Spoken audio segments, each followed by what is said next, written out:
Hello વિદ્યાર્થી મિત્રો, એજ્યુકટેકનો ચેનલમાં આપનું સ્વાગત છે.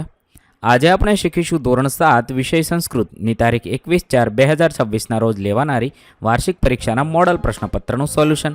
વિદ્યાર્થી મિત્રો, આ પ્રશ્નપત્ર માત્ર નમૂનારૂપ છે. તમે તેના આધારે પરીક્ષાની તૈયારી કરી શકો છો. આપેલ પ્રશ્નપત્ર 80 ગુણનું રહેશે. 21/4/2026ને મંગળવારના રોજ લેવાનારી ધોરણ 7ની સંસ્કૃતની પરીક્ષા માટે ખૂબ ઉપયોગી બનશે. પ્રશ્ન નંબર 1, નીચેના વાક્યોનું અનુલેખન કરો. એટલે કે આપેલા વાક્યને ફરીવાર જોઈને સુંદર અક્ષરે લખવાના છે. યત શુકસ્ય ચંચુ વક્રા કિંતુ સહ મનુષ્યવાણી વક્તું શક્નોતિ. 2, ના શીતકસ્ય શીતપેયમ શીતજલમ વાપી બંતી. ત્રીજું છે ઈદાની કિમપી માસ્તુ ભોજનમ સમાપ્તમ. ચોથું વાક્ય છે અવલેહમ અપી અસ્તિ આવશ્યકમ વા. પાંચમું વાક્ય છે પૃથ્વીના ત્રીણી રત્નાની જલમ અન્નમ સુભાષિતમ. વિદ્યાર્થી મિત્રો, આપેલા વાક્યોનું માત્ર અનુલેખન કરવાનું, એટલે કે ફરીવાર જોઈને લખવાના છે. ત્યાર પછી પ્રશ્ન નંબર 2, આપેલા ચિત્ર જોઈને તેના માટે યોગ્ય સંસ્કૃત શબ્દ વિકલ્પમાંથી શોધીને લખવાનો છે. ચિત્ર આપેલા હશે તેના આધારે આપણે વિકલ્પમાંથી શબ્દ શોધીશું. પહેલું છે ટેલિફોન, તો દૂરભાષ. કમ્પ્યુટર, તો સંગણકમ. ત્રીજું છે વિમાન, તો વિમાનમ. ચોથું છે પંખો, તો વ્યજનમ. પાંચમું છે ટેલિવિઝન, તો દૂરદર્શનમ. આવી રીતે ચિત્ર આપ્યા હશે એના આધારે આપણે 4માંથી એક શબ્દ લખવાનો છે. ફ્રીજ, તો શીતકમ થશે. ત્યારબાદ પ્રશ્ન નંબર 3 આપેલા શબ્દો માટે યોગ્ય શબ્દ સંસ્કૃત શબ્દ વિકલ્પમાંથી શોધીને લખવાનો છે. પહેલું છે ઝાડની છાલ, તેના માટેનો સંસ્કૃત શબ્દ થશે ત્વક. 2, અથાણું, તેના માટેનો સંસ્કૃત શબ્દ અવલેહ. ત્રીજું છે રણ પ્રદેશ, માટે સંસ્કૃત શબ્દ થશે મરુભૂમિ. ચોથું છે મંત્ર ન હોય તેવો અક્ષર, તો અનમંત્રમ અક્ષર. પાંચમું છે પથ્થર માટે સંસ્કૃત શબ્દ પાષાણ. છઠ્ઠું માતૃભૂમિ માટે સંસ્કૃત શબ્દ તો જન્મભૂમિ. આ રીતે આપણે લખી શકીએ. ત્યારબાદ પ્રશ્ન નંબર 3b, નીચેના વાક્યોને સંસ્કૃતમાં લખો. 1, વિમાન આકાશ માર્ગે ચાલે છે, તો વિમાનમ આકાશ માર્ગેણ ચલતી. 2, ઊંટભાઈનું આરોગ્ય સારું છે, તો ઉષ્ટ્રભ્રાતુ સ્વાસ્થ્યમ સમીચીનમ અસ્તિ.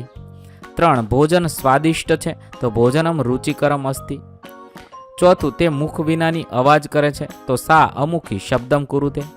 5, એકવાર તે જંગલમાં રખડે છે, એકદા સહ વને અટતી. આવી રીતે જે સંસ્કૃત ગુજરાતી વાક્ય આપેલા હશે તેને આપણે સંસ્કૃતમાં લખવાના છે. ત્યારબાદ પ્રશ્ન નંબર 4 આપેલ સમય સારણીનો અભ્યાસ કરી પ્રશ્નોના જવાબ સંસ્કૃતમાં લખવાના છે. અહીંયા એક સમય સારણી છે અથવા કોઈ ચિત્ર આપેલું હશે તેનો અભ્યાસ કરી આપણે પ્રશ્નોના જવાબ લખવાના છે. પહેલો પ્રશ્ન છે ષડવાદને સહ કિમ કરોતિ, તો ષડવાદને સહ ઉત્તિષ્ઠતિ. બીજું સપ્તવાદને સહ કિમ કરોતિ, સપ્તવાદને સહ સ્નાનમ કરોતિ. અષ્ટવાદને સહ કિમ કરોતિ, નવવાદને કુત્ર ગચ્છતિ, તો વિદ્યાલયમ ગચ્છતિ. ચતુર્વાદને સહ કિમ કરોતિ, તો ક્રીડતિ. આવી રીતે તે અલગ અલગ સમયે શું કરે છે તે સમય સારણીને આધારે આપણે પ્રશ્નોના જવાબ લખ્યા છે. પ્રશ્ન નંબર 4b, નીચેના ચિત્રને આધારે 5 વાક્ય સંસ્કૃતમાં લખો. અહીંયા શાળાના મેદાનનું એક ચિત્ર છે અને બગીચો પણ છે. તેના આધારે આપણે સંસ્કૃત વાક્ય લખવાના છે. એતત વિદ્યાલયસ્ય ક્રીડાંગણમ અતિ સુંદરમ અસ્તિ. બાલકઃ ક્રીડાંગણે ક્રીડતિ. કેચન બાલકા કુંદુકેન ક્રીડંતિ. ઉદ્યાને પુષ્પાણી વિકસિતાની સંતિ. સર્વે બાલકા આનંદેન ક્રીડતિ. આવી રીતે તમે લખી શકો છો. આના સિવાયના બીજા વાક્ય પણ લખી શકો છો. ત્યારબાદ પ્રશ્ન નંબર 5 યોગ્ય વિકલ્પ પસંદ કરી પ્રશ્નોના જવાબ લખો. 1, ખાલી જગ્યા કુટુંબકમ વર્તતે, તો વસુધમ કુટુંબકમ વર્તતે. 2, પૃથિવ્યા કતિ રત્નાની સંતિ, તો ત્રીણી રત્નાની સંતિ. 3, કૃષ્ણ ઇતિ શબ્દસ્ય પર્યાય શબ્દ કહ, તો કેશવ થશે. 4, કહ સ્વામી ભક્ત અસ્તિ, તો શ્વાનઃ.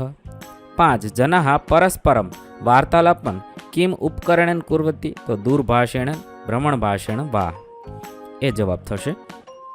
પ્રશ્ન નંબર 5b, કૌંસમાં આપેલા શબ્દોનો ઉપયોગ કરી ઉદાહરણ મુજબ વાક્ય બનાવવાના છે. અહીંયા કેટલાક શબ્દ આપેલા છે અને ઉદાહરણ છે.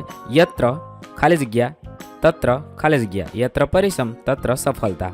આવી રીતે લખીશું. અહીંયા યત્ર તત્ર એવા 5 ખાલી જગ્યા આપેલી છે. તેની સામે આપણે જવાબ લખીએ. યત્ર ધર્મ તત્ર વિજય, યત્ર નાર્યસ્સુ પૂજ્યન્તે રમન્તે તત્ર દેવતા, યત્ર ક્રોધ તત્ર વિનાશ, યત્ર સ્વચ્છતા તત્ર પ્રભુતા, યત્ર સંગ તત્ર શાંતિ. આવી રીતે આપણે ઉપર કૌંસમાં જે શબ્દ આપેલા છે તેના આધારે આપણે લખવાનું છે.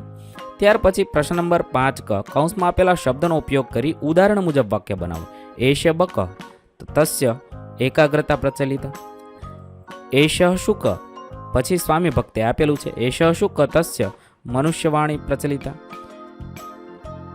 એશ કુક્કર તસ્ય સ્વામી ભક્તિ પ્રચલિતા. અહીંયા છે કૌંસમાં છે એ મનુષ્યવાણી આવે છે, મારે અહીંયા સ્વામી ભક્તિ લખાયું છે, ત્યાં મનુષ્યવાણી આવશે, ત્યાં મનુષ્યવાણી શબ્દ પ્રયોજ્યો હશે. ત્રીજું સહરાષ્ટ્રપિતા, તો સહરાષ્ટ્રપિતા તસ્ય સંકલ્પ શક્તિ પ્રચલિતા. ચોથું સહશિક્ષક તસ્ય કાર્યનિષ્ઠા પ્રચલિતા. પાંચમું છાત્રાલય તસ્ય વ્યવસ્થા પ્રચલિતા. આવી રીતે આપણે કૌંસમાં જે શબ્દ આપેલા છે તેનો ઉપયોગ કરી જવાબ લખવાનો છે. ત્યારબાદ પ્રશ્ન નંબર 6, નીચેના શ્લોકની પૂર્તિ કરો. પહેલો છે પૃથિવ્યા ત્રીણી રત્નાની જલમ અન્નમ સુભાષિતમ મૂઢ પાષાણ ખંડેશુ રત્ન સંજ્ઞા વિધેયતે. બીજું છે કૃષ્ણમુખી ન માર્જારી દ્વિજીવ ન ચ સર્પિણી પંચમી ન પાંચાલી યો જાનતી સ પંડિત. ત્રીજું છે ઉદ્યમેન હિ સિદ્ધંતી કાર્યાણી ન મનોરથે ન હિ સુપ્તસ્ય સિંહસ્ય પ્રવિશંતિ મુખે મૃગા. ત્યારબાદ પ્રશ્ન નંબર 7 આપેલ ફકરાના આધારે પૂછેલા પ્રશ્નોના યોગ્ય વિકલ્પો પસંદ કરીને જવાબ લખવાના છે. અહીંયા વિજ્ઞાનસ્ય ચમત્કારા એવો એક ફકરો આપેલો છે, તે વાંચવાનો છે, સમજવાનો છે. તેના આધારે નીચેના પ્રશ્નોના જવાબ લખીએ. 1 વિજ્ઞાનસ્ય ચમત્કારા કથમ સંતિ, 4 ઓપ્શન છે, સાચો જવાબ થશે અદ્ભુતા સંતિ. 2 વિજ્ઞાનમ કૃત્રિમ ઉપયુજ્યતે, તો સર્વેષુ ક્ષેત્રેષુ. 3 મનુષ્ય કેન દૂરસ્થે જને સહ વાર્તાલાપમ કરોતિ, તો દૂરભાષેણ. 4 કાર્યાણી કેન શીઘ્રમ ભવંતી, તો સંગણકસ્ય. 5 વયમ કેન અલ્પકાલેન દૂરદેશમ ગંતુ શક્નુમ, તો વિમાનસ્ય સહાયન. આવી રીતે વિદ્યાર્થી મિત્રો જે ફકરો આપેલો હશે તેના આધારે આપણે 5 પ્રશ્ન પૂછેલા હશે તેના જવાબ લખવાના છે. વૈદક વિજ્ઞાનેન કી સુકરમ અભવત, તો રોગાણામ ઉપચાર. ત્યારબાદ પ્રશ્ન નંબર 7 બ, નીચેના પ્રશ્નોના ઉત્તર સંસ્કૃતમાં લખો. 1 કે કદાચન ન નમંતી, તો મૂર્ખા કદાચન ન નમંતી. 2 સૂર્યતનયા કા અસ્તિ, તો સૂર્યતનયા તાપી નદી અસ્તિ. 3 કસ્ય પુચ્છમ વક્રમસ્તિ, કુક્કુરસ્ય પુચ્છમ વક્રમસ્તિ. 4 કિમ ઉપકરણમ ભ્રમણમ કૃત્વા તાપમ હરતિ, વ્યજનમ ભ્રમણમ કૃત્વા તાપમ હરતિ. આ રીતે આપણે આપેલા પ્રશ્નોના ઉત્તર સંસ્કૃતમાં લખવાના છે. વિદ્યાર્થી મિત્રો સૌને પરીક્ષા માટે બેસ્ટ ઓફ લક. નવા વિડીયો સાથે ફરીથી મળીશું, ત્યાં સુધી અલવિદા.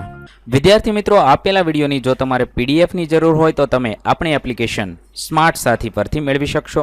વિદ્યાર્થી મિત્રો આપણી એપ્લિકેશન સ્માર્ટ સાથી પ્લે સ્ટોરમાં આવી ગઈ છે, જેની અંદર તમે બધા વિભાગ જોઈ શકો છો. તેની અંદર વિવિધ ધોરણ છે, ધોરણ ઉપર ક્લિક કરતાં વિવિધ વિષય ખુલશે, વિષય ઉપર ક્લિક કરતાં તેની અંદર આવતા પાઠ ખુલશે, તેની અંદરથી તમે પાઠ્યપુસ્તક પણ ડાઉનલોડ કરી શકો છો.